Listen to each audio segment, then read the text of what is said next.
What's going on, everybody? It's FREEDO here for Your Overwatch, and do I have a treat for you? Not only do we get the Shimada brother Hanzo coming into play for the Houston Outlaws here on Kings Row, we see the first iteration of a Hanzo Junkrat DPS duo. I don't think it's ever been ran before in pro play, to my memory at least, and certainly not to the degree of success that it has here attacking on Kings Row. Now we're going to break down why this attack was so successful, but also what went wrong for the London Spitfire to get mollywopped by this team comp. This opening fight lasted about 40 seconds, but there's actually a ton going on here that makes this so good. The analyst desk broke down the attack from an overhead view, which is quite useful, and I think it's easy to suspect that the London Spitfire must have made a massive mistake, seeing that everything went wrong so quickly. But if you look at this, I'm fairly confident that the positioning that the Spitfire took in this instance was to attempt to counter a very popular strategy, quad tank, which would have played this attack entirely different compared to this slow, methodical Junkrat Hanzo combo that Outlaws eventually went with. Why do I say that? Well, if they were in quad tank, just about all of their members would be on the point, not spread out gathering map control across all the different sections of point A. And if they did do that, Birdring coming back on the flank would be able to coordinate with a dive from Gesture to likely try to get a stun onto the backline, killing Moira, which would have, in all likelihood, hard countered a quad tank opening. But instead, as they pointed out on the desk, they put these two scary range characters onto the high ground, which allows Ana to heal the tanks, and Linkzr's Hanzo to zone out and be a massive pick potential threat across the entire map. And Jake's Junkrat fighting in the hotel, he makes a play, and it forces Closer to make a decision. Does he heal up his tanks? Do they set up for the engage? He decides to go get the resurrect, but it ends up not mattering anyway. Jake wins another duel, and everything falls apart. Realistically, what the dive had to do is stick to the plan. Hindsight, of course, is 2020, but I think it would have seen much more success if the dive tanks dove into the backline as they were set up to do, forced Hagapoon to have a sad walk back from spawn, but getting this dive into the background so that Birdring didn't have to fight a 1v2 could have won the positioning battle here. Because once you have this high ground, it kind of doesn't matter if you're down a man or not. They'd be able to shoot down onto the stationary tanks of Reinhardt and Zarya, and theoretically, Jake would have a hard time fighting back uphill to remove Birdring from that high ground perch once they won it. A small lapse in shot calling and adaptation to the opening that Outlaws came in with leads to that incredibly fast point A take. Now we're going to talk about more the components of the comp and what it can do well. Keep in mind, Kings Row is a narrow lane. Anytime you're working with a narrow lane, the Jake Rat is going to reign supreme, which allows you to have a very greedy DPS duo partner in the Hanzo. You could really put anything that is quite diveable and typically too flimsy in that position. McCree, Widowmaker if you like, but I like the Hanzo on Kings because it's probably Hanzo's best map. I made videos about it way back in the day, breaking down how a lot of the pro Korean teams used to use Hanzo on Kings Row. He's such a massive threat, but honestly, playing in the backline with Linkzr is Raucus's Ana, which is also a nightmare for dive to fight into. A cool thing about Junkrat being so good of an anti-dive character is it allows you to stack on top other anti-dive components to really enable this spatial control playstyle. Because when you have to deal with the threat of a scatter insta-kill or a sleep dart anti-nade, Junkrat mine, you could throw in Doomfist in this team comp as well. It really just snuffs out this assumption that dive has to be run all the time, and in fact, I would go so far as a good control team should always win on Kings Row against the dive comp team. It shouldn't be possible, unless your Genji just plays so amazingly good that the control team can't touch him, but realistically, I don't think that should happen. Other options that you could see working in this composition would be, if you want to have less control but more firepower, you could put a Mercy instead of the Ana in order to damage boost Jake's Junkrat especially, but even damage boosted scatter arrows has great shield break as well, alternating between the two. If London Spitfire tries to go for more of a death ball playstyle, you'd really amp up your sieging potential, but since they're running dive, the Ana is quite good, and to some degree, you're going to expect Streets phase to fall quite quickly when a control comp gets a very early first cap, because they're going to have a ultimate advantage to press into Streets phase.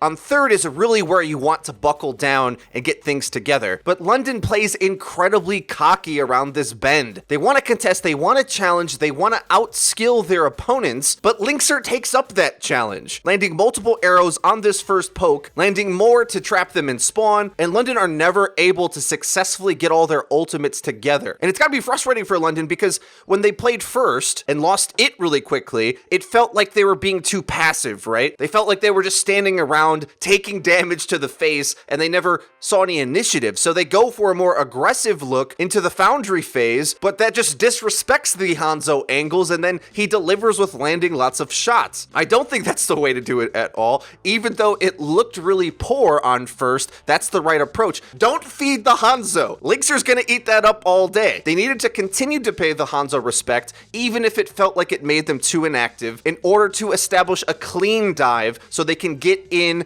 by minimizing the amount of time and the angles that the Hanzo has to be a threat. It's a really bad sign if their team are dying before their main tank even makes contact. But in their defense, they didn't know that this recon arrow was around the corner, seeing the supports come out of spawn from a mile away, allowing for a barrage of damage from the brutal right clicks from Spree's Zarya, the scatter arrow and primary fire from Linkzr, and before you know it, the ultimate engagement that London go for has the rug pulled entirely out from under them. So there's a couple things to consider in that case. One, a Reinhardt shield coming out of spawn, even though you have other ults, is one of the best ways to stop these really dangerous angles when you're retaking. Only Reinhardt has a shield that moves, and if you have to sacrifice an ult to do it, it was the only real way to get out of spawn without dying, but that's not a great option either. Realistically, they opened themselves up to get exploited out of spawn like this when they peaked too early on the first time they fought around the bend.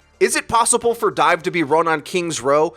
Yes, but I think 9 times out of 10, the better control team is going to just eat up any little mistake that you make playing dive on this narrow corridor map. And because of that, I highly suggest teams stop trying to run it, especially against a team the caliber of the Houston Outlaws, because it's so predictable to see where the dives are coming from. I could show another example of what I mean by looking at their fairly easy overtime take. Obviously, they finished the map with over 4 minutes, just need a tick. It's not even fair right now. Needs a Herculean effort out of the London Spitfire to even have a chance here. But what's really cool to see is this hokey pokey game that Houston Outlaws plays, baiting in the dive from the London Spitfire. Keep your eyes peeled on where the front line and the back line of Houston Outlaws moves as the aggression starts to come in from London. Put your left foot in, you put your left foot out. Muma moves up to challenge the point. Gesture abides. They pull the bubble cooldown out of Gesture. Now they're going to have a massive shielding advantage for quite some time. Put a toe in again to start contesting the point. As the dive starts to come in, Muma turns around to get a charge back into the back line, peeling back immediately to catch the dive, and also, yeah, of course, a scatter arrow is there to catch Gesture's face, melting him instantly. Now the front line's down, and that movement playstyle to lure in the aggression, seeing that they knew it had to come at some point, London's going to have to contest the point eventually.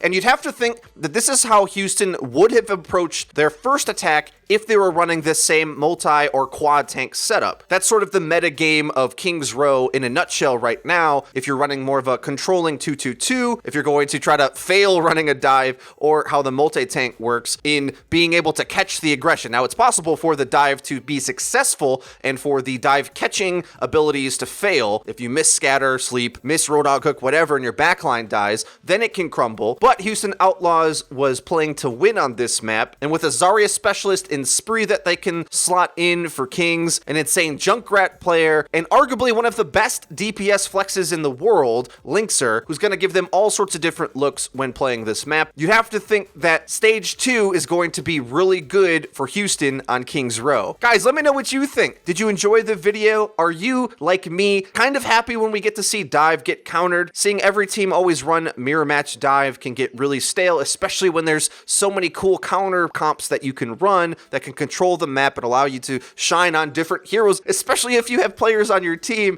that are way better at some of those controlling heroes. Bring them out, boys. Come on, do it for the fans. If you enjoyed the video, please be sure to leave it a like. It really does help us out and lets us know that you're enjoying the content. If you haven't already, please subscribe because we upload each and every day, so you're going to want to hit the bell icon so that you get notified when our videos go live. Link to the description is our Twitter, where we tweet out news, updates, and dank memes. And oh yeah, we've been streaming daily for about 2 weeks now. Maybe we'll miss a day at some point, but for now, we're keeping the streak alive. We've gained a ton of SR overall, climbed an account from Diamond, and now threatening GM. Come see if we can get there. That's been it for me. I've been FREEDO for Your Overwatch. I'll see you guys next time.